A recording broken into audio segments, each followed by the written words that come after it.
The Bay Area's rock station, 107.7 The Bone.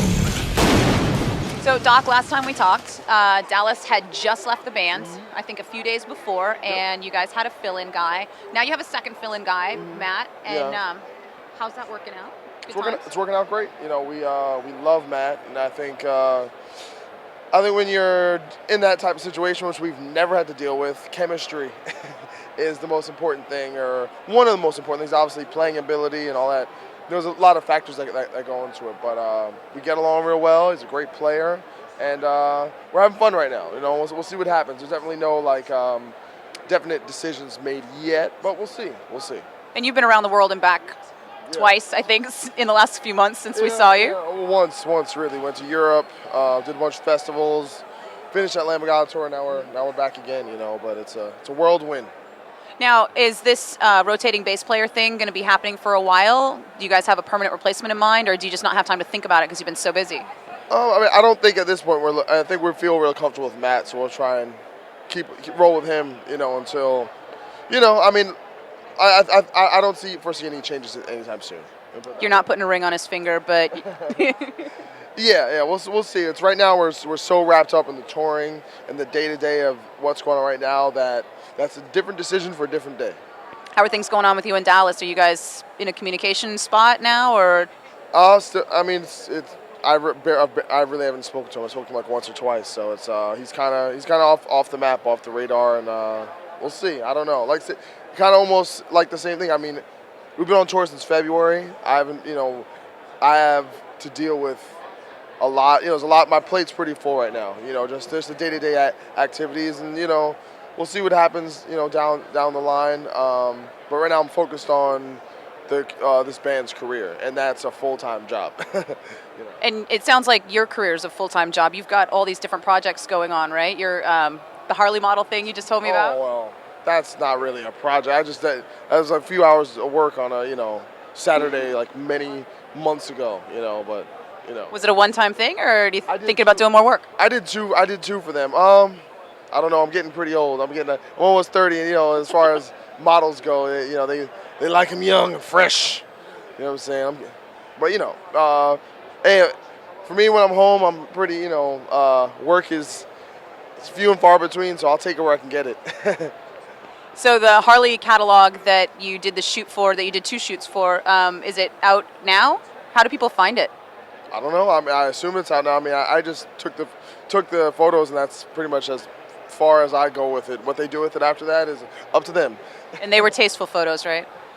I thought it looked pretty good. I thought it was, I did all right, I think. We'll see. I didn't see the second catalog. I only saw the first one. Because you're very metro. Metro? All right. I've heard that before, but... Not metro in a bad way, just metro in I'll bet you've got like a bag of products that go with you on tour. Not really. No? I mean, no, just some Axe and some aftershave and deodorant, moisturizer, lotion. That's about it. It's not crazy. I'm pretty low maintenance. I like to be clean though. Nothing wrong with cleanliness. No. In fact, not on this tour at all. Actually, this has been a really clean tour. I don't know. I guess it depends which band you're hanging out with. It's early on too. I haven't personally smelled every one of the bands, so I don't know how everyone's rolling. I know there's some people value their sanitary situation over others. That's all I can say. There was a strong wind at the second stage area, and I didn't smell any foul yet. But like I said, it's early in the tour. It is early. You're gonna be filling in for Mark with Lamb of God on the Metallica tour, and that's kind of a big deal. I mean, not only are you going to be getting to play with Lamb of God, who I know you've spent a lot of time with and really enjoy, but you get to go on a tour with Metallica. It's kind of huge. How are you feeling about that?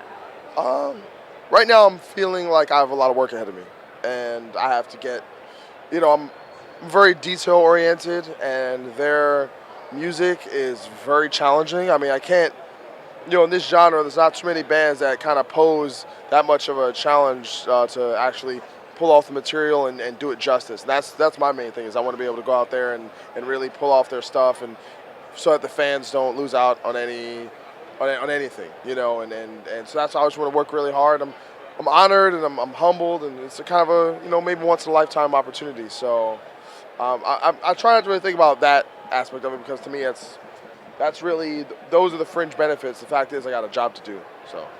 Everybody I've talked to that's gone on the Metallica tour has just been like, it's a dream come true to tour with Metallica. They've all been really kind of like a little bit shocked and kind of like a little bit of kind of like a little kid thing, you know, because they're like the biggest metal band in the world. Of all time. Are you feeling that?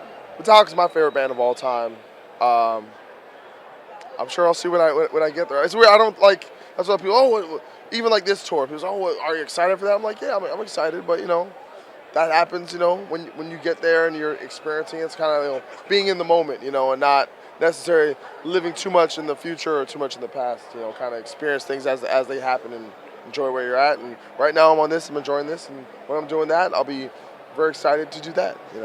How are you going to find time to really get into learning the music between playing now and then having very little time between this tour and the next tour? I have time. I mean, this tour is 5 weeks. I have an extra guitar. These first few days are busy with press and stuff, but after that, I should be able to clear away a couple. If I dedicate an hour every day or so, plus I'm already so familiar with the music anyway. It's just a lot of it's just a matter of learning the notes and repetition. Just getting your body used to playing a different music. Learning the notes, knowing where this finger goes and where this finger goes and in what order, and muscle memory.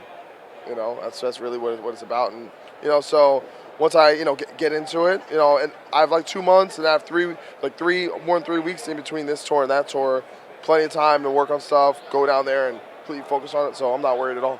Was this already a natural break for God Forbid when you were going to be on that tour with Metallica? Actually, probably not. We were trying to go out around that time ourselves, but everyone kind of understands, that it's a really cool thing, and everyone was really supportive, to kind of maybe delay our touring for a couple weeks, for that. So. And it doesn't hurt to get the God Forbid name out to thousands and thousands of Metallica fans. Doesn't hurt. It doesn't hurt to have good relations with the Lamb of God camp and help them out, and hopefully they'll take us out on tour again. So you had a really good time with those guys? I mean, they're like family to us, so we're just very, very close. We've been one of our, the bands that we came up with, and we have a very close personal relationship. Like, we're friends outside of music, so it's, when we did that tour with them, it was special, it was special just to get to spend time with your people again, and it was great. So we're looking for, God Forbid, maybe in the winter with the headline tour after all that happens? I don't know if we're going to be headlining. Actually, I doubt we're going to be headlining. Another support package? Yeah, we still feel like we have a little more work to do. There's still a lot of cities we haven't been out to. We're still, people forget we were kind of off the map for a while before this album came out. So it's like almost we're like reestablishing ourselves, we're reintroducing ourselves to a lot of people, and it's difficult right now. The economy is so shitty. It's very tough for a band like ours if you're not Killswitch or Slayer, a band like that, to go out and headline, and it has to be everything has to be set up perfectly. You have to have the right bands, because people just don't have tons of money to just go out to 3 or 4 concerts a week. You got to have, you got to be, really competing, for people to come out to your show. So when we do it, we want to do it properly. So we'll see. But with the plans to do one more tour this year, and then one more European tour, and then after that we'll kind of take stock and see where we're at and see if we want to keep touring or go do a new record, Awesome. Well, good luck, because it's been a very busy year for you, and I don't think it looks like it's going to stop. Cheers. Hope not. I like being busy. Yeah, because you've got 3 more interviews to get to. 107.7 The Bone. Streaming online at 1077thebone.com.